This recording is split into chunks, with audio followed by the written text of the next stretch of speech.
British প্রধানমন্ত্রী কিয়ার স্টারমারের সঙ্গে সিলেটের বরখাস্ত সিটি মেয়র আনোয়ারুজ্জামান চৌধুরীর হাসি মুখে একটি ছবি ভাইরাল হয়েছে। এই নিয়ে সামাজিক যোগাযোগ মাধ্যমে চলছে ব্যাপক আলোচনা।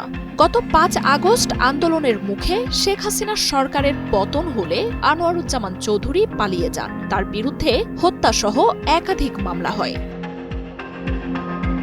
প্রভাবশালী সংবাদ মাধ্যম দ্য ফিনান্সিয়াল টাইমস শুক্রবার প্রধানমন্ত্রী স্টারমারের সমালোচনা করে বলেছে, অর্থ আত্মসাৎ এবং আন্দোলনকারীদের গুলি করে হত্যায় অভিযুক্ত হওয়া সত্ত্বেও বিতাড়িত আওয়ামী লীগ নেতার সঙ্গে দেখা করেছেন স্টারমার। বিদায়ী বছরের ডিসেম্বরে গ্লাসগোর ক্রাউন প্লাজা হোটেলে লেবার পার্টি আয়োজিত নৈশভোজে যান আনোয়ারুজ্জামান।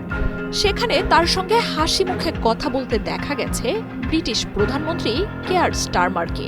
স্টারমারের সঙ্গে দেখা করার ব্যাপারে আনোয়ারুজ্জামানের সঙ্গে যোগাযোগ করেছিল ফিনান্সিয়াল টাইমস, তবে তিনি কোনো মন্তব্য করতে রাজি হননি। ২৫০টিরও বেশি ডিজাইন অপশন নিয়ে ওয়ালটন স্মার্ট ফ্রিজ, বোঝে আপনার প্রয়োজন। দ্য ফিনান্সিয়াল টাইমস বলছে, গত জুলাইয়ে যুক্তরাজ্যের সাধারণ নির্বাচনে জয় পায় লেবার পার্টি। এতে তার পক্ষ হয়ে কাজ করে আওয়ামী লীগ। কিছু আসনে জয় পেতে এবং বাংলাদেশে ব্রিটিশদের ভোট পেতে আওয়ামী লীগের সহযোগিতা তাদের কাজে লেগেছে। এমনকি লেবারকে আওয়ামীপন্থী এক ব্যক্তি নির্বাচনী অনুদানও দিয়েছিলেন। লেবার দলীয় মন্ত্রী টিউলিপ সিদ্দিকের বিরুদ্ধে ওঠা দুর্নীতির অভিযোগ নিয়ে এমনিও চাপের মুখে আছেন ব্রিটিশ প্রধানমন্ত্রী। সেদেশের প্রথম সারির গণমাধ্যমগুলোই এই ব্যাপারে সরকারের কড়া সমালোচনা করছে।